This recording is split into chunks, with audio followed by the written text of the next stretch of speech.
Hello दोस्तों, दृष्टि PCS YouTube channel में एक बार फिर से आपका स्वागत है। मैं हूं गीतांजलि। अभी हाल ही में 68वीं बीपीएससी का प्रीलिम्स हुआ है और उसके बाद एक बार फिर 69th बीपीएससी का यहां पर एग्जाम घोषित हो गया। आगामी सितंबर में ही फिर से 69th बीपीएससी का एग्जाम होने वाला है। इस लिहाज से भी कौन सी खास खबरें हैं बिहार राज्य की जो पिछले एक हफ्ते खास चर्चा में रही हैं, या ऐसे कौन से स्थान हैं, वन्य जीव अभ्यारण्य हैं जो महत्वपूर्ण हैं, जिनके बेस पर सवाल फ्रेम किया जा सकता है, आज हम उन पर चर्चा करेंगे। आइए आज के एपिसोड की शुरुआत करते हैं और आज के एपिसोड की शुरुआत करेंगे पिछले एपिसोड के अभ्यास प्रश्न से कि पिछले एपिसोड में आपसे क्या अभ्यास प्रश्न पूछा गया था। आपसे पिछले एपिसोड में अभ्यास प्रश्न पूछा गया था कि निम्नलिखित में से किस जिले की सीमा उत्तर प्रदेश से नहीं लगती है। हमारे ऑप्शन थे सिवान, पश्चिमी चंपारण, गोपालगंज, शिवहर। यदि हम बात करें कि उत्तर प्रदेश और बिहार के वे कौन कौन से जिले हैं, यानी हम बिहार के संदर्भ में पढ़ रहे हैं, यानी बिहार के वे कौन से जिले हैं जो उत्तर प्रदेश के साथ अपनी सीमा साझा करते हैं, तो इसके लिए देखना होगा हमें मैप में हम देख पाएंगे कि कौन कौन से जिले उत्तर प्रदेश के साथ अपनी सीमा साझा कर रहे हैं और हमारे 4 ऑप्शन में से वे कौन सा जिला है जो उत्तर प्रदेश के साथ सीमा साझा नहीं करता। तो आइए देखते हैं बिहार के मैप को। यह है बिहार का मैप और यदि हम बात करें कि उत्तर प्रदेश बिहार में कहां पर है, तो यह बिहार के पश्चिमी हिस्से में स्थित है। यह है उत्तर प्रदेश।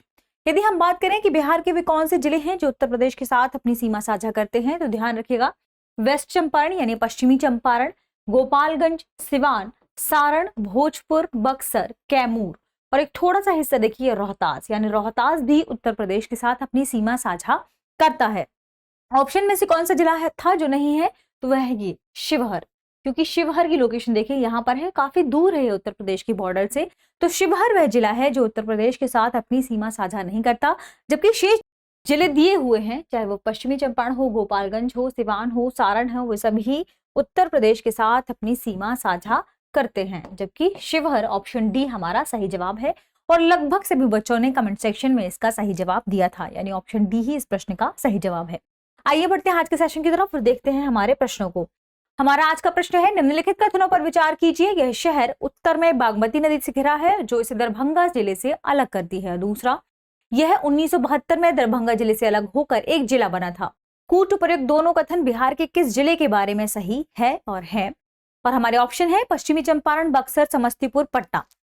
देखिए इस प्रश्न को भी आप आसानी से हल कर सकते हैं यदि आपको पता हो कि दरभंगा के आसपास कौन सा जिला है इन 4 ऑप्शन में से। यदि आपको मालूम होगा तो हम सभी जानते हैं, यदि हम बात करें बागमती नदी के संदर्भ में, तो दरअसल बागमती नदी दरभंगा और समस्तीपुर के बीच में बहती है। इन दोनों जिलों को आपस में अलग करती है, या कहेंगे कि भौगोलिक विभाजक है। तो यहाँ पर यह कथन यानी पहला कथन कहीं ना कहीं समस्तीपुर के बारे में एग्जैक्ट सही है, क्योंकि यह वह शहर है, समस्तीपुर वह जिला है जो बागमती नदी से घिरा है और दरभंगा जिले से बागमती नदी समस्तीपुर को अलग करती है। तो पहला कथन बिल्कुल सही है और दूसरा कथन भी सही है, क्योंकि समस्तीपुर ही वर्ष 1972 में अलग होकर दरभंगा से एक नया जिला बना था। इस तरह इस प्रश्न के सही जवाब की बात करें तो ऑप्शन सी इस प्रश्न का सही जवाब होगा, क्योंकि ये समस्तीपुर के बारे में दोनों ही कथन कहे गए हैं। अब यदि बात करें कि समस्तीपुर महत्वपूर्ण हो जाता है, तो यहाँ पर मैप में देखेंगे हम समस्तीपुर की लोकेशन को, साथ में बागमती नदी की लोकेशन को। तो यह है बिहार का मैप। समस्तीपुर की बात करें तो देखिए यह लोकेशन है समस्तीपुर का, और समस्तीपुर कितने जिलों के साथ अपनी सीमा साझा करता है, तो देखिए यह दरभंगा के साथ सीमा साझा करता है, साथ ही इसका एक हिस्सा खगड़िया, बेगूसराय, पटना, वैशाली और मुजफ्फरपुर के साथ लगता है, यानी ये इतनी जिलों के साथ सीमा साझा करता है। साथ ही यदि हम बात करें समस्तीपुर और दरभंगा के बीच में, तो देखिए यह है समस्तीपुर की लोकेशन और यह है दरभंगा की लोकेशन, और इनके बीच से होकर यह बह रही है बागमती नदी, यानी बागमती नदी दरभंगा और समस्तीपुर को एक दूसरे से अलग करती है। इस तरह इस प्रश्न का सही जवाब क्या होगा, ऑप्शन सी समस्तीपुर। बढ़ते हैं अगले प्रश्न की तरफ और अगले प्रश्न को देखते हैं। अगला प्रश्न है, निम्नलिखित में से कौन सा से कथन बिहार के कुशेश्वर स्थान पक्षी अभ्यारण्य के बारे में सही है और सही है। ध्यान रखिएगा बिहार के सभी पक्षी अभ्यारण्य हो चाहे वन्य जीव अभ्यारण्य हो, सभी महत्वपूर्ण हो जाते हैं परीक्षा के लिहाज से। यदि हम बात करें कुशेश्वर स्थान पक्षी अभ्यारण्य के बारे में, तो इसके बारे में आपके पास 2 कथन है, ध्यान से पढ़िएगा। यह बिहार के दरभंगा जिले में स्थित एक पक्षी अभ्यारण्य है। यह पक्षी अभ्यारण्य दरभंगा के दक्षिणतम हिस्से में, या कहें दक्षिणतम बिंदु की तरफ स्थित है। कूट है केवल एक, केवल 2, एक और 2, दोनों, ना तो एक और ना ही 2। यदि बात करें कुशेश्वर स्थान पक्षी अभ्यारण्य के बारे में, तो यह बिल्कुल सही बात है कि यह दरभंगा जिले में ही स्थित है और यह दरभंगा जिले के दक्षिणतम हिस्से, या कहें दक्षिणतम निचले बिंदु की तरफ स्थित है, यानी दोनों ही कथन यहाँ पर कुशेश्वर स्थान पक्षी अभयारण्य के बारे में सही है। तो इस प्रश्न का सही जवाब क्या हो जाएगा? ऑप्शन सी, क्योंकि दोनों ही यहाँ पर कथन सही पूछे गए हैं और दोनों यहाँ पर सवाल में भी सही कथन के बारे में पूछा गया था। अब यहाँ जरूरी है दरभंगा जिले की लोकेशन और यह देख लेना कि कुशेश्वर स्थान इसमें कहाँ पर है। तो यह है बिहार का मैप, जिसमें दरभंगा की लोकेशन हम सभी जानते हैं कहाँ पर है यह। अब यहाँ देखना है कि दरभंगा कितने जिलों के साथ सीमा साझा कर रहा है बिहार में। तो देखिए यह सीतामढ़ी, मधुबनी, सहरसा, खगड़िया, समस्तीपुर और मुजफ्फरपुर के साथ अपनी सीमा साझा करता है और इसके ही दक्षिणतम हिस्से में स्थित है क्या? देखिए यह दरभंगा जिला है और इसके दक्षिणतम हिस्से में स्थित है कुशेश्वर स्थान। कुशेश्वर स्थान में एक महत्वपूर्ण शिव मंदिर है जहां पर अन्य राज्यों के श्रद्धालु भी आते हैं, यानी पर्यटन के लिहाज से कुशेश्वर स्थान काफी महत्वपूर्ण स्थान है और यहीं पर स्थित है कुशेश्वर स्थान पक्षी अभयारण्य। इस तरह यह प्रश्न भी सही हो जाएगा और ऑप्शन सी इस प्रश्न का सही जवाब होगा। दोनों ही कथन कुशेश्वर स्थान पक्षी अभयारण्य के बारे में सही है। बढ़ते हैं अगले प्रश्न की तरफ और अगले प्रश्न को देखते हैं।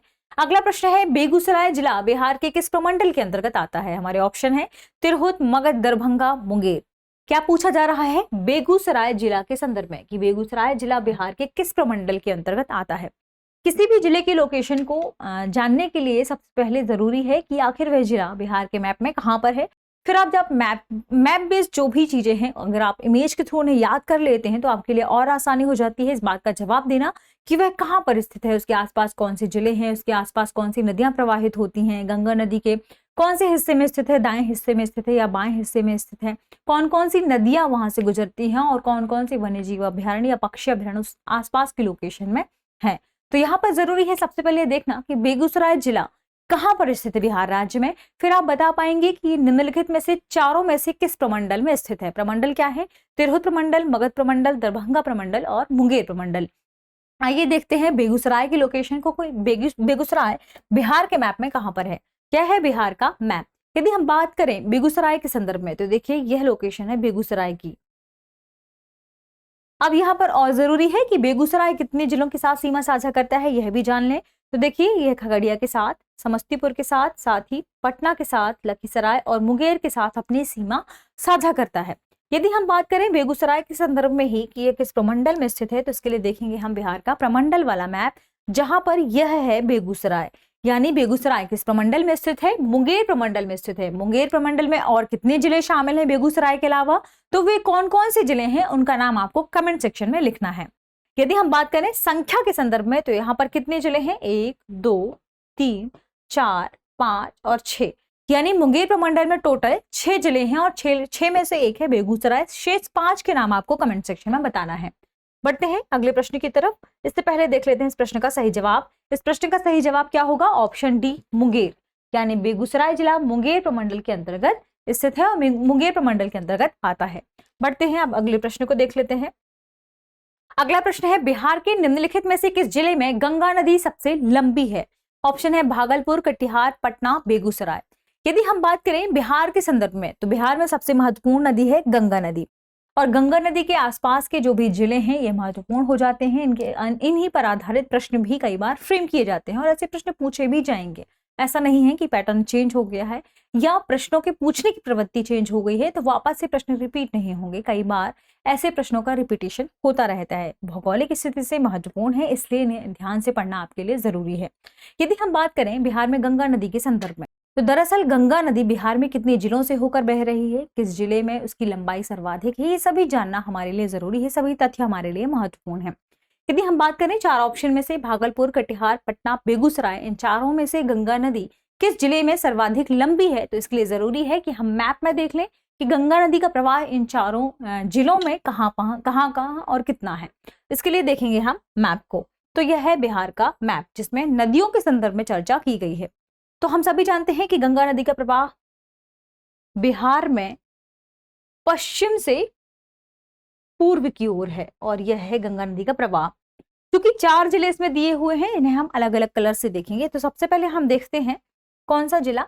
कटिहार, क्योंकि कटिहार के संदर्भ में भी सवाल है। देखिए यह है कटिहार का लोकेशन। यानी कटिहार के पास गंगा नदी यहाँ से यहाँ तक लगती है, ये इसकी लंबाई हो गई। दूसरा जिला है हमारे पास भागलपुर, तो आइए हम भागलपुर को भी देख लेते हैं। यह है भागलपुर, और भागलपुर में नदी देखिए कहाँ से यहाँ तक लगती है, यानी इसकी लंबाई इतनी है, जो कि कटिहार की तुलना में ज्यादा है। यदि हम तीसरे जिले की बात करें तो तीसरा जिला है पटना। तो यदि हम पटना को देखें तो देखिए यह है पटना। पटना में गंगा नदी यहाँ से शुरू होती है और यह प्रवाहित होकर यहाँ तक आती है। और चौथा जिला है बेगूसराय, तो हम बेगूसराय को भी देख लेते हैं। पहले पटना देख लीजिए, पटना की लंबाई अभी तक सबसे ज्यादा है। और अब हम देखेंगे बेगूसराय को, तो देखिए बेगूसराय कहाँ पर है, यह है बेगूसराय, और यहाँ से यहाँ तक लंबाई है बेगूसराय की। तो यह पटना की तुलना में अभी कम है। यानी कौन सा जिला है जिसमें सर्वाधिक प्रवाहित होती है गंगा नदी, यानी गंगा नदी की लंबाई उस प्रवाह के क्षेत्र में सर्वाधिक है, तो इसका सही जवाब क्या हो जाएगा, पटना, क्योंकि ऑप्शन सी पटना इस प्रश्न का सही जवाब होगा। पटना में गंगा नदी की जो लंबाई है वह सबसे ज्यादा है, जिसे आप इस मैप में देख भी सकते हैं। यह ठीक, पढ़ते हैं अगले प्रश्न की तरफ। अगला प्रश्न है, बिहार में सर्वाधिक मात्रा में किस क्रम की चट्टानें पाई जाती हैं। खनिज पर आधारित सवाल भी फ्रेम किए जा सकते हैं, इसलिए जरूरी है, और आसपास चट्टानों के संदर्भ में भी जानना हमारे लिए जरूरी है। ऑप्शन है Dharwad rock, tertiary rock, Vindhyan rock या क्वार्टरनरी रॉक। यदि हम बात करें बिहार में चट्टानों के संदर्भ में, तो बिहार की चट्टानों के क्रम की बात करें तो सर्वाधिक कौन कौन सी यहाँ पर चट्टानें हैं, या सबसे प्रमुख चट्टानें कौन कौन सी हैं, और सर्वाधिक मात्रा में किस क्रम की चट्टान है, इसके लिए जरूरी है कि हम बिहार में चट्टानों वाला मैप देखें। यह है बिहार का मैप। बिहार में सबसे ज्यादा आप देख पा रहे होंगे यह पूरा हिस्सा है जिसमें सर्वाधिक कौन सी क्रम की चट्टानें हैं, तो इसका जवाब होगा क्वार्टरनरी रॉक। यह क्वार्टरनरी रॉक है जो सबसे ज्यादा बिहार में पाया जाता है। और इसके साथ ही यह जो हिस्सा है यह बिहार में धारवाड़ क्रम की चट्टानों के संदर्भ में है, यानी ये धारवाड़ क्रम की चट्टानें हैं, ये क्वार्टरनरी क्रम की चट्टानें हैं, ये विंध्यन रेंज वाली चट्टानें हैं, और यह हिस्सा टर्शरी रॉक वाला है, यानी टर्शरी क्रम की चट्टानें यहाँ पर पाई जाती हैं। तो बिहार में सबसे ज्यादा क्वार्टरनरी क्रम की चट्टानें हैं, यानी इस प्रश्न के सही जवाब की बात करें तो ऑप्शन डी क्वार्टरनरी रॉक इस प्रश्न का सही जवाब होगा। आप इसकी लोकेशन को ध्यान रखिएगा। बढ़ते हैं अगले प्रश्न की तरफ और अगले प्रश्न को देखते हैं। अगला प्रश्न है, निम्नलिखित में से कौन सा से कथन फल्गु नदी के बारे में सही है और है। ध्यान रखिएगा, दो कथन क्या है। इस नदी का प्रवाह गंगा नदी के दाएं हिस्से में होता है, और दूसरा, प्राचीन ग्रंथों के अनुसार यह नदी निरंजना नदी के रूप में जानी जाती थी। कूट है केवल एक, केवल दो, एक और दो, दोनों, ना तो एक और ना ही दो। यदि हम बात करें बिहार की महत्वपूर्ण नदी के बारे में, जिसका नाम है फल्गु नदी। दरअसल फल्गु नदी क्यों महत्वपूर्ण है, क्योंकि यह बिहार में जो पिंडदान वाला स्थान है गया, जो कि पर्यटन के लिहाज से भी काफी फेमस है, इसका जो बोध गया स्थान है वह काफी फेमस है। हम सभी जानते हैं किस लिए, इसका जवाब आपको कमेंट सेक्शन में देना है। तो बोध गया काफी फेमस स्थान है और गया में ही प्रवाहित होती है फल्गु नदी, तो फल्गु नदी यहाँ महत्वपूर्ण हो जाती है। यहाँ पर इसके बारे में दो कथन दिए हुए हैं। इस नदी का प्रवाह गंगा नदी के दाएं हिस्से में है, और दूसरा, प्राचीन ग्रंथों के अनुसार यह नदी निरंजना नदी के रूप में जानी जाती थी। तो यह बिल्कुल सही जवाब है। प्राचीन ग्रंथों में इसे निरंजना नदी के रूप में जाना जाता था। यानी बिहार में ही स्थान है बोध गया, उसके बाद फिर ये दूसरी नदी से मिलती है और फिर आगे बढ़ जाती है। यदि हम बात करें इस नदी के संदर्भ में, तो यह वह नदी है जिसमें 12 महीने पानी नहीं होता, यानी यह 12मासी नदी नहीं है। जब बारिश वगैरह होती है तब इसमें पानी होता है बिहार में। और पहले वाले कथन की बात करें यदि हम कि इस नदी का प्रवाह क्षेत्र गंगा नदी के दाएं हिस्से में है, तो आप देखिए सबसे पहले फल्गु नदी की लोकेशन को। तो देखिए बिहार के मैप में यह है फल्गु नदी, जो कि झारखंड से होकर बिहार में प्रवेश करती है, और गया के पास, पहले यहाँ पर गया के पास यह मेघना नदी से मिलकर आगे बढ़ती है, फल्गु नदी इसका नाम हो जाता है।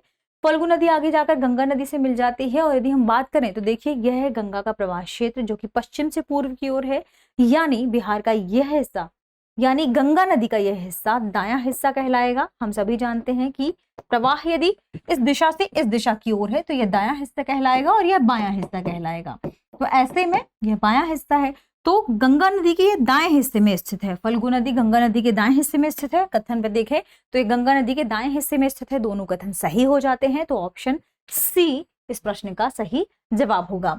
जरूरी है गया की लोकेशन को भी देख लेना। तो देखिए इस मैप में यह है मैप, और गया की लोकेशन है ये गया है, और यहाँ है बहती फल्गु नदी, आगे मेघना, निरंजना नदी, फिर आगे मेघना से मिलती है और आगे बढ़ जाती है। ये फल्गु नदी के नाम से फिर जाना जाता है। तो आप और जूम करके भी देख सकते हैं। देखिए यह है गया की लोकेशन और यहाँ से नदी बह रही है। ठीक है, बढ़ते हैं अगले प्रश्न की तरफ। अगला प्रश्न है, निम्नलिखित में से कौन सा से कथन बिहार की मिट्टी के संदर्भ में सही नहीं है और है? ध्यान रखिएगा, एक तो बिहार की मृदा के संदर्भ में प्रश्न फ्रेम किया गया है और दूसरा सही नहीं है पूछा गया है। कथन क्या है? बिहार के कैमूर रोहतास जिलों में लाल बलुई मिट्टी पाई जाती है। दूसरा, बिहार के मैदानी हिस्से में पर्वतपदी मिट्टी पाई जाती है। कूठे केवल एक, केवल दो, एक और दो, दोनों, ना तो एक और ना ही दो। कॉमन सेंस के हिसाब से भी आप इस प्रश्न को हल कर सकते हैं, क्योंकि क्या कहा गया है इसमें कि बिहार के मैदानी हिस्सों में पर्वतपदी मिट्टी पाई जाती है। यदि मैदानी हिस्सा है तो पर्वतपदी मिट्टी कैसी पाई जाएगी? तो यहाँ पर यह बात हमारे हिसाब से या इस प्रश्न के हिसाब से सही नहीं होगी। यदि हम फिर भी बिहार की मृदा के संदर्भ में बात करें तो यह कथन बिल्कुल सही है कि बिहार के कैमूर रोहतास वाले हिस्से में लाल बलुई मृदा पाई जाती है। यानी पहला कथन बिल्कुल सही है, जबकि दूसरा कथन गलत है, क्योंकि मैदानी हिस्से में पर्वतपदी मिट्टी नहीं पाई जाती है। मैदानी हिस्से में, जबकि पर्वतपदी मिट्टी की यदि हम बात करें तो बिहार का यह जो हिस्सा है यहाँ पर पाई जाती है पर्वतपदी मिट्टी या पर्वतपदी मृदा। लिख देते हैं इसे।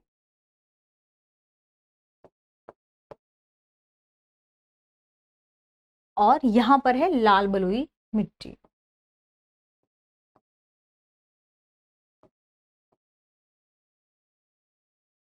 ठीक, इस प्रश्न की यदि सही जवाब की बात करें तो पहला कथन सही है, दूसरा कथन गलत है। यानी कौन सा कथन सही नहीं है? केवल दो इस प्रश्न का सही जवाब हो जाएगा।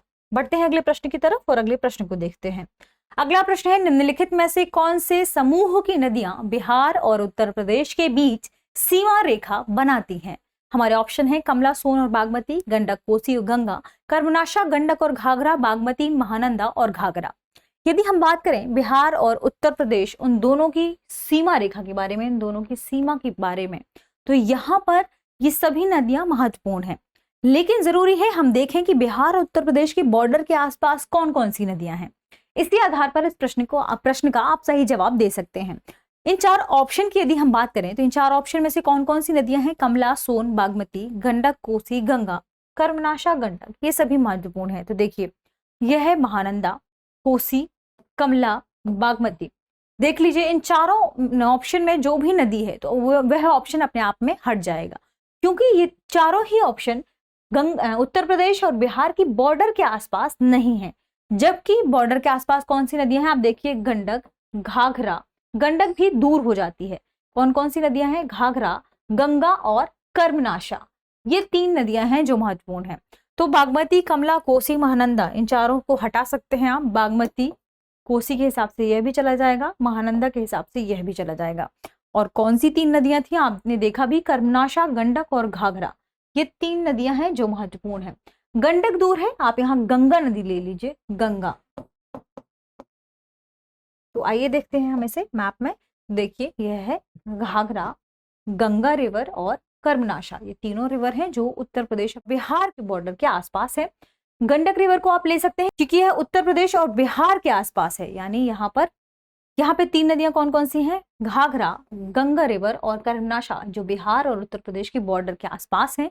यानी ये तीनों सही है। गंगा, यहाँ पर आप गंडक रिवर भी ले सकते हैं। देखिए गंडक नदी है जो यहाँ से बिहार और उत्तर प्रदेश की सीमा बनाती है। लेकिन सटीक जवाब की बात करें तो कर्मनाशा, गंडक या कहें कर्मनाशा, गंगा और घाघरा इस प्रश्न का सही जवाब होगा। ऑप्शन सी इस प्रश्न का सही जवाब होगा। आप इसे दूसरे मैप में भी देख सकते हैं। ये देखिए यह है घाघरा रिवर, यह है गंगा रिवर और यह है कर्मनाशा रिवर। ये तीनों उत्तर प्रदेश और बिहार की बॉर्डर बना रही हैं। बढ़ते हैं अगले प्रश्न की तरफ और अगला प्रश्न आपके लिए अभ्यास प्रश्न के रूप में है, यानी इस प्रश्न का जवाब आपको कमेंट सेक्शन में देना है। प्रश्न है, अजय नदी बिहार के किस जिले से निकलती है? हमारे ऑप्शन है नवादा, जमुई, बांका, रोहतास। इस प्रश्न का सही जवाब कमेंट सेक्शन में देना ना भूलें, क्योंकि आपकी प्रतिक्रिया हमें और बेहतर बनने के लिए प्रेरित करती है। इसके साथ ही आप अपना सुझाव दे सकते हैं कि 69th बीपीएससी के लिहाज से क्या क्या चीजें शुरू करनी चाहिए और आपको किस तरीके से इसकी स्टडी करने की जरूरत है। धन्यवाद।